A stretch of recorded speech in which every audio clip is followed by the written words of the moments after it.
Before we move further into this story, tell us in the comments where you're watching from, and make sure you hit that like button so more people see stories like this. The place was packed for a Tuesday night. Briggs Diner, a 24-hour chrome and neon spot on the edge of town, buzzed with clinking cutlery, sizzling griddles, and low conversation. The rain outside painted the windows in streaks, turning every headlight into a smear of light.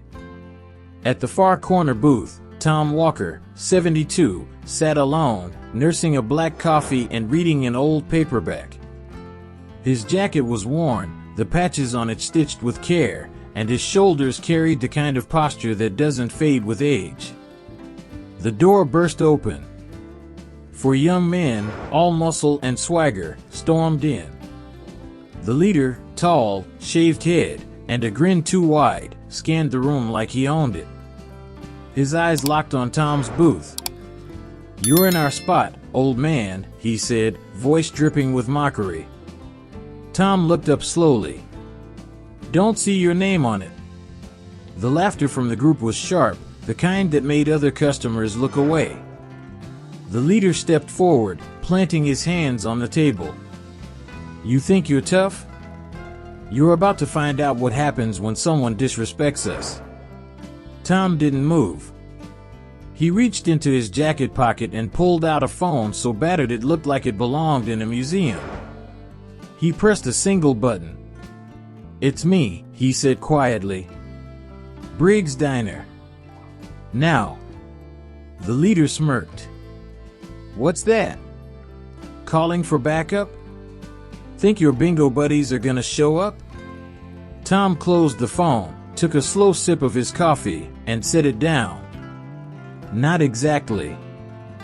The leader of the group, still smirking, slid into the booth opposite Tom without asking. "So, what's the plan, Gramps?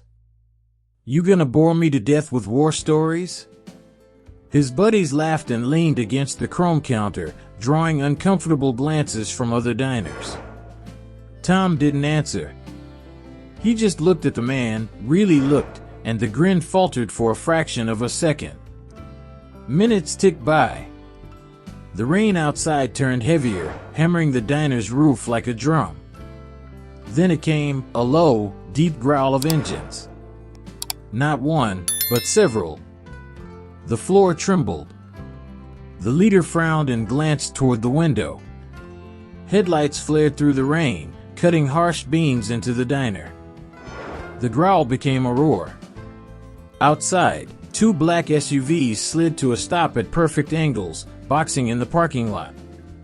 Their doors swung open in unison, and 6 figures stepped out, all in plain dark jackets, but moving with the unmistakable precision of trained professionals. Their faces were cold, unreadable. They walked toward the diner with slow, deliberate strides, boots striking the wet pavement in perfect rhythm. The automatic door slid open, and the air shifted, like the oxygen had been pulled out of the room. The man in front was tall, broad, and radiated authority without saying a word. He scanned the diner, eyes locking on Tom. "Sir," he said, his tone respectful but firm. "We came as fast as we could." Tom simply nodded toward the booth. "They're over here." The leader tried to laugh. "What is this? Your grandsons?" The tall man stepped closer, his eyes never leaving the young punk's face. "You know who you're talking to?" he asked quietly. The leader shrugged. "Some old guy who doesn't know when to." "Watch your mouth," the tall man cut in, his voice like steel. "This man is Thomas Walker, former chief inspector. 40 years on the force.